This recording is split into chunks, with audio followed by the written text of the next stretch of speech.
ধারাবাহিকের আজকের পর্বে আপনারা দেখতে চলেছেন যে গল্পের শুরুতে দেখা যায় অঙ্কিত জুনির কাছে এসে কিছু একটা কথা বলতে চায়। ঠিক তখনই সিমরান অঙ্কিতকে ফোন করে আর বলে, স্যার আমার তো কেমিস্ট্রি এক্সাম রয়েছে, আপনি যদি নোটসগুলো আমাকে এখনই দিয়ে যেতেন তাহলে খুব ভালো হতো।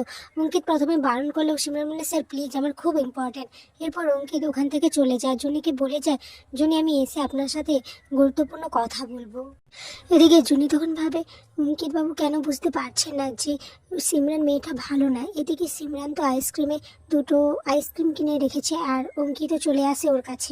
অঙ্কিত প্রথমে আইসক্রিম নিতে না চাইলেও পরে নিয়ে নেয় সিমরানের জোড়াজোড়িতে। এদিকে ঋতু তো সমস্ত কিছু ভিডিও ছবি এগুলো তুলে জুনিকে দেখাতে ভালোবাসে আর এটা সিমরান জানতো, তাই ঋতু যেখানে গিয়েছে ওখানেই সিমরান এই প্ল্যানটা খাটিয়েছে। এদিকে ঋতু তো সমস্ত ভিডিওটা করে নেয় আর বলে জুনিকে ব্যাপারটা দেখাতে হচ্ছে, আমার মোটেও ঠিক লাগছে না এটা। এরপর ঋতু জুনির কাছে চলে আসে আর এসে জুনিকে জিজ্ঞেস করে, অঙ্কিতদা কোথায় গেছে রে? জুনি তখন বলে, সিমরান বলে মেয়েটার কাছে গেছে নোটস দিতে। এরপর ঋতু জুনিকে ভিডিওটা দেখায় আর এটা দেখে জুনি বলে, অঙ্কিত বাবু আমি মিথ্যে কথা বললো।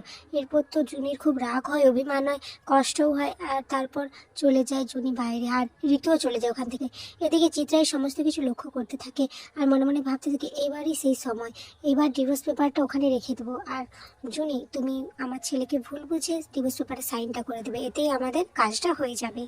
এদিকে জুনি যখন ঘরে এসে দেখে ওই সমস্ত কাগজ, জুনির মাথা তো ঠিক থাকে না, সে কিছু না পড়েই সইটা করে দেয় আর তারপর ভাবতে থাকে যে কেন সে অঙ্কিতকে বিয়ে করলো আর কেনই বা মেনে নিল, এখন তার উচিত তার নিজের বাড়ি ফিরে যাওয়া। এই বলে জুনি নিজের বাড়ির দিকে রওনা দেয়। আর এরই মধ্যেও এভি কথা অঙ্কিত ওখানে চলে আসে। অঙ্কিত ডিভোর্স পেপার দেখেই মাথায় আগুন জ্বলে ওঠে।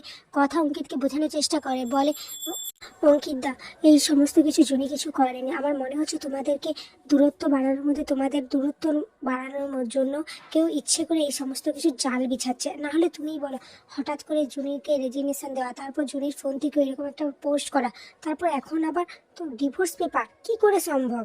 তোমার মনে হচ্ছে না এটা একটা প্ল্যান? এদিকে জুনি তার নিজের বাড়িতে এসে তার বাবার ছবির সামনে কাঁদতে থাকে আর বলে, বাবা আমি আর কাউকে কোনোদিন বিশ্বাস করতে পারবো না। ঠিক তখনই কথা চলে আসে আর বলে, তুই তুই কেন চলে এলি ডিভোর্স পেপারে সাইন করে? তখন জুনি বলে, কেউ যদি নিজে থেকে সাইন করাতে চায় তাহলে সাইন করে দেওয়াটাই বেটার বলে আমার কাছে মনে হয়। তখন অঙ্কিত চলে আসে আর এসে বলে, তুমি নিজে সই করে আর এখন আমাকে দোষ দিচ্ছ? জুনি তখন বলে, আচ্ছা বলুন তো, আপনি আমাকে কেন দোষ দিচ্ছেন? আমি কি করলাম? আপনি তো নিজেই এনে ওখানে রেখে দিয়েছিলেন, নাহলে আমি পাবো কোথায় ডিভোর্স পেপার? এবার এভি অঙ্কিতার কথা বসে ভাবতে থাকে যে কিভাবে কি হয়েছে, প্রথম থেকে ভাবতে থাকে যে কিভাবে ওদেরকে ফাঁসানো হয়েছে। প্রথমে ওরা ভাবে যে কিভাবে জুনির ফোনটাকে ইমেল আইডি হ্যাক করে ওই স্ট্যাটাসটা দেওয়া হয়েছিল। এভি তখন বলে, হ্যাঁ আর এই সমস্ত কিছু আমাদের একজনই সাহায্য করতে পারে, সেটা হলো প্র্যাটি। এরপর প্র্যাটি ট্রেস করে আইপি অ্যাড্রেসটা জানতে পারে যে কলেজেরই একটা নেটওয়ার্ক থেকে এসেছে। এরপর সবাই মিলে তো কলেজে চলে যায়। কথা তখন বলে, যে এই কাজটা করছে সে কিন্তু কোনো কাঁচা খেলোয়াড় নয়, আর যে আমার বোনের চোখের থেকে জল ছড়িয়েছে তাকে আমি কিছুতেই ছাড়বো না। এরপর অঙ্কিত রেজিস্ট্রারে নাম দেখতে থাকে আর কথা সিসিটিভি দেখতে পেয়ে যায়। কথা তখন এবিকে বলে, পাঁচমুচা ওই দেখুন সিসিটিভি ফুটেজ, তার মানে আমরা ফুটেজ দেখে আসল সত্যিটা বের করতে পারবো। এরপর সবাই মিলে তো সিসিটিভি ফুটেজ, তারপর রেজিস্ট্রার সমস্ত কিছু খুঁজে দেখতে থাকে আর এখানে আজকের পর্ব শেষ হয়েছে।